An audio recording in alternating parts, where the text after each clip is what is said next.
Hello everyone, welcome back to our channel. Today, I want to tell you a quiet, powerful story about an old letter writer in a small mountain town in Japan, and a young man who came to him with one strange request: teach me how to talk to the universe. This story is about intention, honesty, patience, and the difference between asking for something and actually preparing to receive it.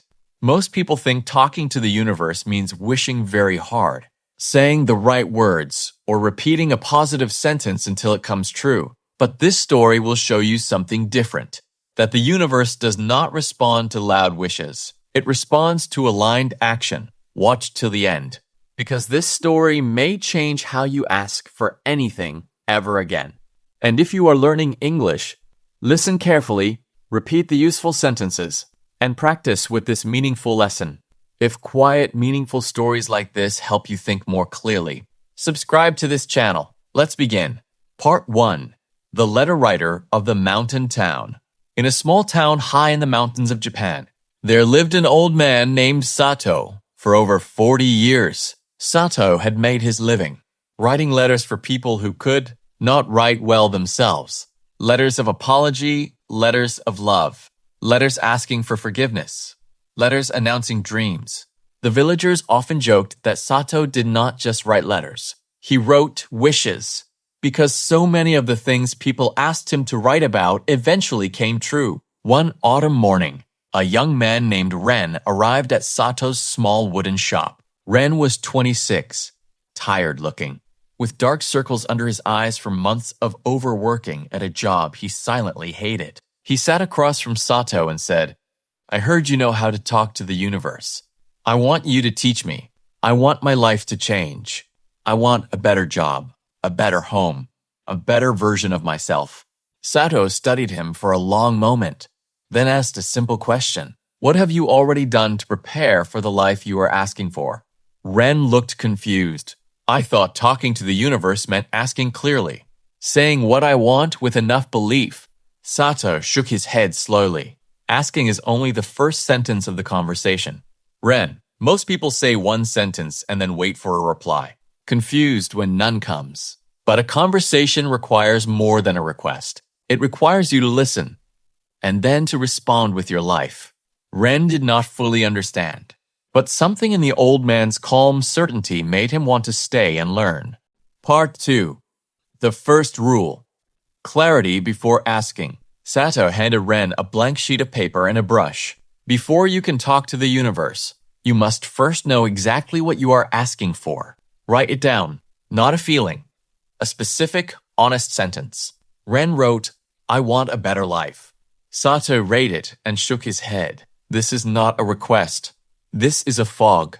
The universe cannot respond clearly to an unclear question, he asked Ren to try again. Ren thought for a long time, then wrote something closer to the truth. "I want to leave my current job and start my own woodworking business, even though I am afraid I will fail." Sato nodded slowly. Better. Now it is a real sentence. Now there is something specific to answer. Sato explained that most people never receive clear answers because they never ask clear questions. They say, "I want to be happy," without defining what happiness would actually look like in their daily life. They say, "I want more money," without deciding what the money is truly for. Vague requests receive vague, directionless energy in return, not because the universe is unwilling, but because there is nothing precise to align toward. Ren looked at his new sentence, the fear inside it now fully visible on the page. For the first time, his wish felt less like a wish and more like a decision waiting to be made. Part 3. The Second Rule. Preparation is the real prayer. The next morning, Sato gave Ren a different task. Today, you will not write anything. Today, you will prepare a small corner of your home as if your woodworking business already existed. Ren followed the instructions, though he privately thought it was pointless. He cleared a small space in his apartment, bought basic tools with savings he had been too afraid to spend, and sanded a single piece of wood into a simple tray, his first real object, made with his own hands. For no customer, no order, no guarantee it would ever matter. When he returned to Sato's shop and described what he had done, Sato smiled for the first time.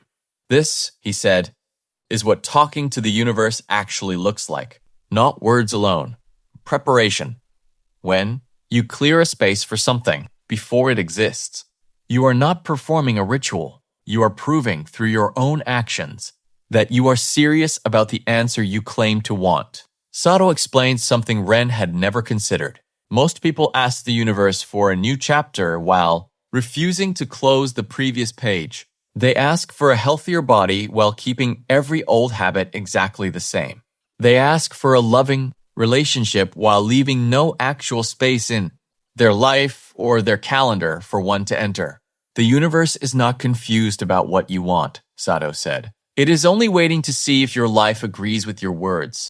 Over the following weeks, Ren kept preparing. He built small wooden objects in the evenings after his job. He researched suppliers. He saved a portion of every paycheck. He told 2 people about his real plan instead of hiding it out of fear of judgment.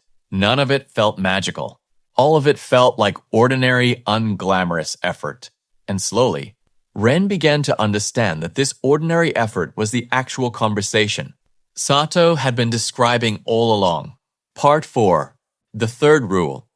Listening for the reply. Months later, Ren returned to Sato's shop, this time with calloused hands and a small folder of orders from his first real customers, neighbors, then friends of neighbors, then a small local shop that wanted to sell his trays.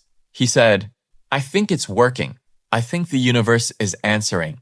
Sato asked, "Did it answer with a miracle? Or did it answer with an opportunity you were finally ready to notice?" Ren thought carefully. It had not been a miracle. It had been a series of small openings. A customer who happened to mention. A shop owner who happened to need exactly what Ren had already prepared to offer. None of it had felt supernatural in the moment. All of it had felt, in hindsight, like doors that had probably always existed, but that Ren could only walk through once his hands were actually holding something worth offering. Sato said, "This is the part people misunderstand most.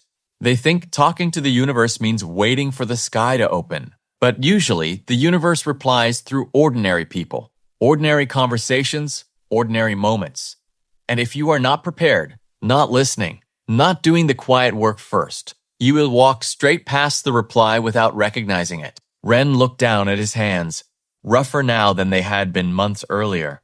He understood, finally, that his first visit to Sato's shop had not been the beginning of the conversation. It had only been the first sentence. The real conversation had happened in every evening spent sanding wood. Nobody had asked for yet. In every fear he prepared for anyway. If you want to talk to the universe, begin with honesty. Know exactly what you are asking for. Not a vague feeling, but a specific sentence you are willing to write down. Then prepare for it as if it were already arriving, clearing space in your actual life, not just your imagination.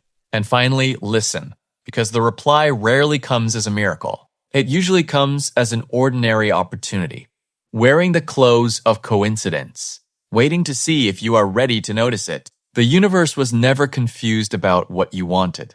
It has simply been waiting to see if your life agrees with your words. If this story changed how you think about asking for what you want, subscribe to this channel for more honest, meaningful stories like this one. See you in the next story.